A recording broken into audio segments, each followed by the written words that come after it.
আমি মনে করি এটা হওয়া উচিত। আবার একসঙ্গে কিন্তু অনেকগুলি কথা কিন্তু আসলো, উনি অল্প অল্প করে বললেন, কিন্তু অল্প বলে কিন্তু অনেক কিছু বলছেন এই ফাঁক দিয়ে। যেমন ধরেন উনি এই স্থানীয় সরকার নির্বাচন, এই আলোচনাটা কিন্তু ইদানিং উঠছে, এটা হবেই এরকম কোনো ঘোষণা আসেনি, বাট আলোচনা উঠছে। যখন এই আলোচনা উঠে তারপরে আবার যখন ছাত্র জনতার একটা দলের কথা উঠে, তারপর লোকে কিন্তু মেলায় যে স্থানীয় সরকার মন্ত্রণালয়ের দায়িত্বে কে আছে। স্থানীয় সরকার দায়িত্বে আছে কিন্তু একজন ছাত্র, আসিফ মাহমুদ সজীব ভুঁইয়া, তো উনি ওইটা দায়িত্বে আছেন। তাহলে কি এই সবই কি একটা পরিকল্পনার অংশ? এই আলোচনাটা কিন্তু আসে যে তাহলে কি স্থানীয় সরকারের মাধ্যমে আগে তাদের শক্তিটাকে তারা করবে, একত্রিত করবে, তারপরে একটা দল করবে। এটা হতে পারে, আমি এটাও তো কোনো সমস্যা দেখি না, হোক না একটা বিকল্প কোনো একটা দল হোক না, আমার কোনো আপত্তি নাই ভাই। তারপরে শেষে যদি জনগণ তাদেরকে চায়, তাদেরকে ভোট দেয়, তারা আসবে, যদি না দেয় তারা ওরা মেনে নিবে। কারণ আমি মোটামুটি আমি যে জিনিসটা সবসময় দেখি, আমি বেসিক্যালি দেখি জানেন, যদি নির্বাচনটা ঠিক মতো হয় না, যদি নির্বাচন ঠিক মতো হয় তাহলে কিন্তু সমস্যার অর্ধেকের বেশি শেষ হয়ে যায়। তাহলে কারোর পক্ষে স্বৈরাচারী হয়ে ওঠাও টাফ হয়ে যায়। সে তখন ভাবে আমাকে তো ওই নির্বাচনের মধ্যে যেতে হবে, ওই লোকগুলি তো আমাকে আগামী 5 বছর পরে আমাকে ধরবে। যদি এই ধরার প্র্যাকটিসটা থাকে, যা প্রথম ধাপ হলো তত্ত্বাবধায়ক সরকার, দ্বিতীয় ধাপ হলো একটা শক্তিশালী নির্বাচন কমিশন। এবং এই জন্য যদি হয়, যেমন নির্বাচন কমিশন আজকে কিন্তু শপথ নিল, দেখেন আমি আশাবাদী এই নির্বাচন কমিশন কেমন আমি বলতে পারবো না, কিন্তু এদের কাউকে আমি তেমনভাবে চিনি না। এখন যাকে আপনি না চিনবেন সে ভালো, কারণ তার সাথে তাকে তো আমি চিনিনি না, তারা আপনি ভালোও জানেন না মন্দও জানেন না, তাহলে সে ভালো, ধরে নেই ভালো। তাহলে এই লোকগুলি ভালো, এখন ভালো লোকগুলি আমি যোগ্য কিনা তাও জানি না। তো এখন তারা কিভাবে করবে? আবার আরেকটা কথা আমি বলি, মাঝখানে ফাঁক দিয়ে বলি, এটা প্রাসঙ্গিক কিনা যাই না, তবু বলি।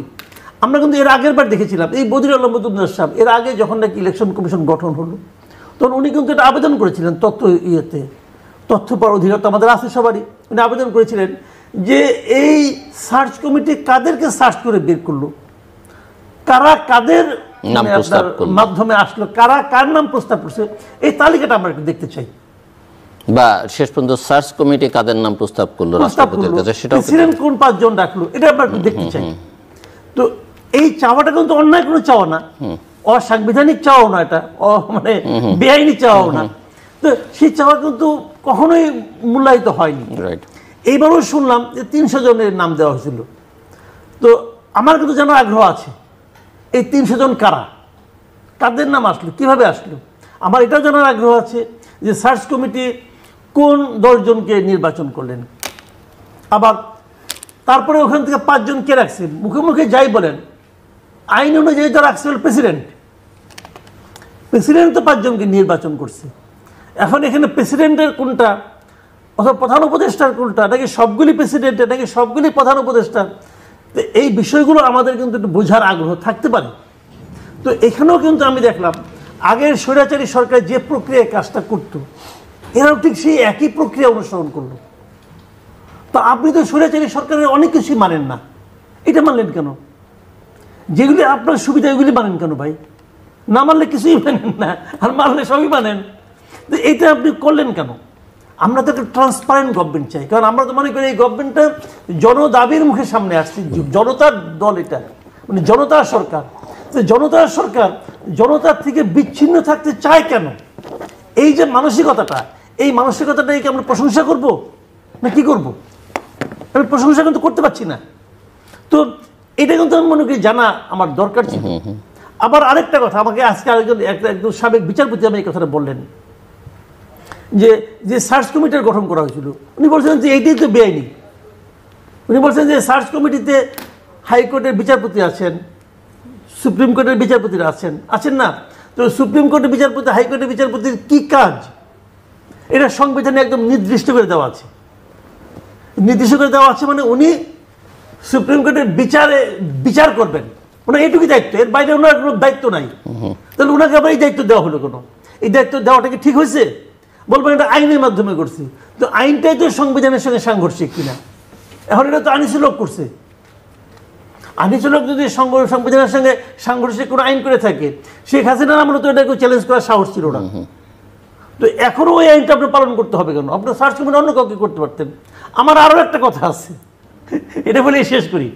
আপনি দেখবেন যে সব সময় যখন নাকি ইসি বানানো, ইসি গঠন করা হয়, 4 জন 3 জন যাই দিয়ে করুক, এরা সব অবসরপ্রাপ্ত এবং আমলার প্রাধান্য।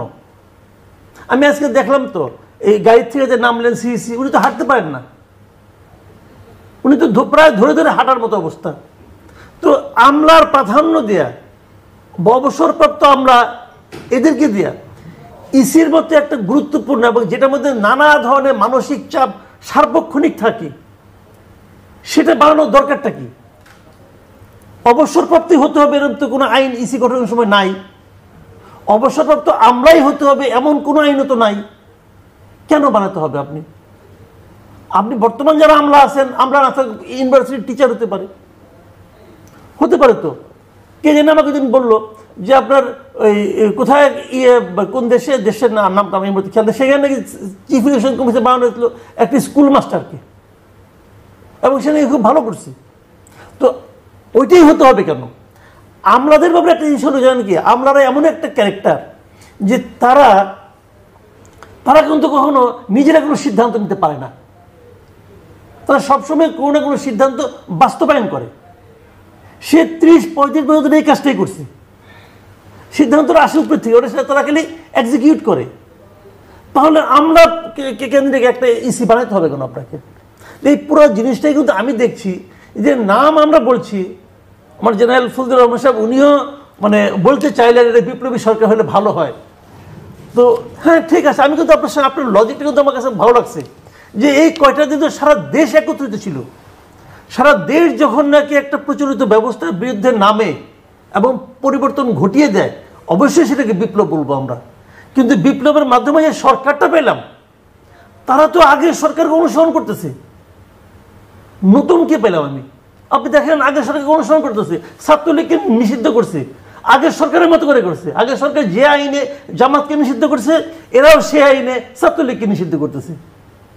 আগের সরকার যে আইনের মাধ্যমে ইসি গঠন করছে, এরাও সে আইনের মাধ্যমে ইসি গঠন করছে। এবং আগের সরকার গঠনের মাধ্যমে জামাতকে উপহার দিছিল একটা অবসরপ্রাপ্ত আমলাদের একটা গ্রুপ, একজন আর্মি আনতে হবে আর একজন জেলা জজ আনতে হবে, সব অবসরপ্রাপ্ত। কিন্তু একজন লোক অবসর হয় কখন বলেন তো আপনি আমাকে? অবসর হয় কেন? অবসর হওয়ার দরকারটা কি? এই কারণে দরকার যে সরকার মনে করে যে তোমার আর এই পদে আর সার্ভিস দেওয়ার দক্ষতা আগের মতো নাই, বয়সজনিত কারণে তোমার আর আগের মতো তুমি দক্ষতা দেখাতে পারবে না, অতএব তোমাকে বিদায় দেওয়ার সময় হয়েছে, সসম্মানে তোমাকে বিদায় করে দিলাম। আল্লাহ এক সময় বলে এই পৃথিবীতে তোমার থাকার প্রয়োজন নাই, কেন হয়ে গেছে, এখন তুমি অন্যের বোঝা হয়ে যাবা। ঘটনাগুলো তো এই। তাহলে সমস্ত অবসরপ্রাপ্ত লোক যে একটা সবচেয়ে গুরুত্বপূর্ণ একটা জায়গা, যে জায়গাটার দিকে সারা দেশ তাকিয়ে আছে, সেটাকে তারা নিয়ন্ত্রণ করবে, আমার কাছে না এটা লজিক্যাল মনে হয়।